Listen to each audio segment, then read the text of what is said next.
After a lot of use of the robot, the joint sensors in our calibration may drift a little or become inaccurate. So you're going to want to recalibrate the arm.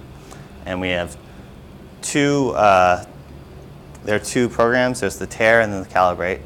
The tear is the more frequent one, and the calibrate program is a more thorough.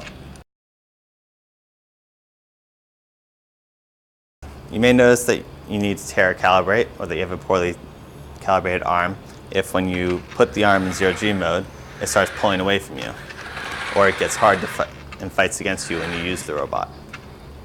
You can verify this using the tapping method by quickly squeezing and releasing the cuff.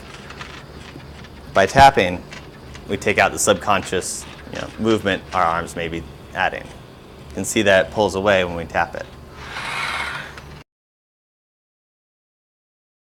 So if you tap like that, you'll notice the arm drifting up.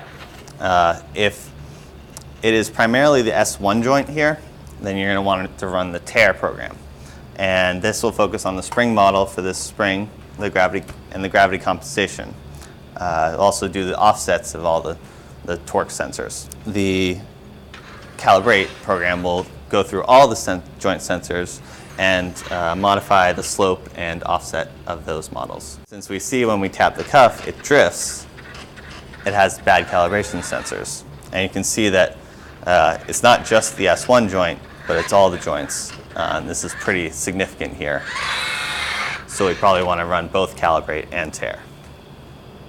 You always run them calibrate and then tear.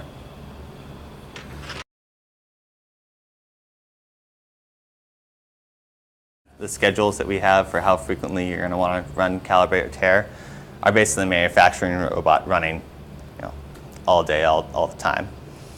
So for the research robot, if you're using it all the time for a week or two, then you'd run tear maybe 2 weeks or so,